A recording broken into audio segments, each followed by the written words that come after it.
Hello viewers, আসসালামু আলাইকুম। তো আজকে আমি একটি গ্যানিং মেশিন রিপেয়ার করার চেষ্টা করব এবং লাইভ দেখাবো যে এটার কী সমস্যা হয়েছে, কী কারণে এটা কি কি হয়েছে তা আজকের এই ভিডিওর মাধ্যমে আপনাদেরকে বোঝানোর চেষ্টা করব। তো প্রথমে এই গ্যানিংয়ের সমস্যাটা হলো, এটা আমাকে এক ভাই পাঠিয়েছে কুরিয়ার সার্ভিসের মাধ্যমে, এটাকে আমার রিপেয়ার করতে হবে।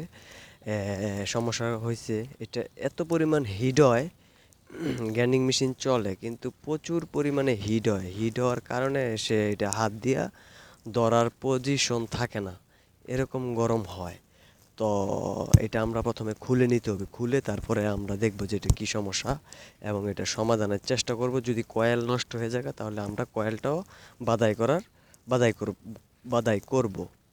তো এখন এটার আমার প্রথম সামনের পার্টটা খুলে নিতে হবে, এটা টোটালি খুলে ফেলতে হবে সব সাইড। তো আমি খুলে নিলাম। তো এখন এটার ভিতর থেকে আমাদের রুটারটা আলাদা করতে হবে এবং কয়েলটা বের করতে হবে। তো কয়েলটা বের করার পরে আমাদের চেক দিতে হবে যে এটা সম্ভবত কয়েলের সমস্যা হয়েছে। কয়েলের সমস্যা হলে আপনার অতিরিক্ত গরম এবং প্রচুর হিট হয়।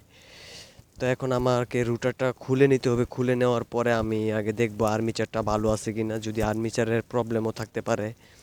তো অ্যাকচুয়ালি যারা কম দামি গ্যানিং মেশিন কিনেন তাদের জন্য বলতাছি। তো আমরা এই প্রথম বাংলাদেশের মাধ্যমে বাংলাদেশে মধ্যে করতেছি আর্মিচারও এবং গ্যানিং মেশিনের যাবতীয় যত আছে আমরা রিপেয়ার করে থাকি।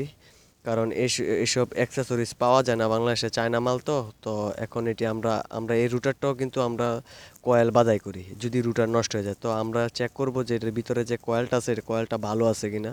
তো এটা আমাকে এই এটার ভিতর থেকে কয়েলটা বের করতে হবে। যেহেতু হিট হয় তার মানে আমরা ধারণা করছি প্রাথমিকভাবে যে এটার কয়েলের সমস্যা হয়েছে। এই জন্য আপনার অতিরিক্ত হিট হয়, মানে ভোল্টেজটা অ্যাকুরেট দিতে পারে না, শর্ট হয়েছে হয়তো, এই জন্য আপনার লাইনটা পায় না। তো আমার এটার ভিতরে দুইটা স্ক্রু আছে, আমি দুইটা স্ক্রু খুলে তারপরে আমি আপনাদেরকে এটা বের করব, বের করে দেখব যে এটার কি সমস্যাটা হয়েছে আর কি। তো ভিডিওটা ধৈর্য সহকারে দেখুন। আর যাদের গ্রাইন্ডিং মেশিন সমস্যা, টেকনিশিয়ান ভাইদের অবশ্যই আমার সাথে যোগাযোগ করতে পারেন। যোগাযোগ করলে আমি আপনাদেরকে গ্রাইন্ডিং মেশিন একদম অ্যাকুরেটভাবে রিপেয়ার করে দিতে পারবো। কুরিয়ার সার্ভিসের মাধ্যমে পাঠাতে পারেন। তো অবশ্যই যোগাযোগ করবেন যদি আপনাদের এরকম সমস্যা হয়। গ্রাইন্ডিং মেশিনের যে কোনো সমস্যা, আপনারা কম দামে গ্রাইন্ডিং কিনেন কিন্তু চলে না, কিছুদিন পরে দেখা যায় নষ্ট হয়ে যায়। তো নষ্ট যেহেতু হয়ে যায় তো এই জন্য আমরা চিন্তা করলাম যে গ্যানিং মেশিন যদি আমরা একটা গ্যানিং মেশিন যদি রিপেয়ার করতে পারি তো আমাদের মানুষের লোকেরও মানে সুবিধা হবে। কারণ চায় না ভালো একটা গ্যানিং মেশিন কিনতে ৮-১০ হাজার টাকা লাগে, কারণ আমাদের মতন টেকনিশিয়ানদের ৮-১০ হাজার টাকা খরচ করাটা সম্ভব না বা হয় না। তো এই জন্য আমরা গ্যানিং মেশিনটা রিপেয়ার করব, কম দামে একটা গ্যানিং মেশিন কিনবো, কিছুদিন চলার পর যদি নষ্ট হয়ে যায় তাহলে রিপেয়ার করে নেব। আরামসে ১ বছর, ৬ মাস, ১ বছর আরামসে চলবো, কাজ করা যাবে, কোনো সমস্যা নাই। অরিজিনাল তামা দিয়ে আমরা রিপেয়ারটা করে দিব। মানে কয়েলের সমস্যা হলে, যে কোনো সমস্যা হলে আমাদের সাথে যোগাযোগ করবেন, ইনশাল্লাহ আমরা চেষ্টা করব আপনাদেরকে সার্ভিসটা দেওয়ার জন্য। তো আমি এখান থেকে পাওয়ার লাইনটা খুলে নিলাম, সব খুলে ফেলবো, কেটে ফেলবো, কেটে ফেলে পরে আবার নতুন করে আবার কানেকশন করে দিব পরবর্তীতে। তো আমি লাইনটা খুলে নেই, খুলে নেওয়ার পরে আমি আপনাদেরকে দেখাইতেছি ভিতর থেকে কয়েলটা আমার বের করতে হবে। বের করার জন্য পিছনের লাইনটা কিন্তু অবশ্যই খোলা দরকার, যে লাইনটা আমি কাটলাম। এটার ভিতরে অতিরিক্ত ময়লা আমাকে পাঠিয়েছে, এটা আপনার যশোর থেকে পাঠাইছে ওই গ্যান্ডিং মেশিনটা। তো আমি গ্যান্ডিং মেশিনটা খোলার চেষ্টা করতেছি, যে এই মানে ডাকনাটা উহুদ করে, মানে এই যে জাকি দিলে আপনার এই যে ভিতরের কয়েলটা বের হয়ে আসবে।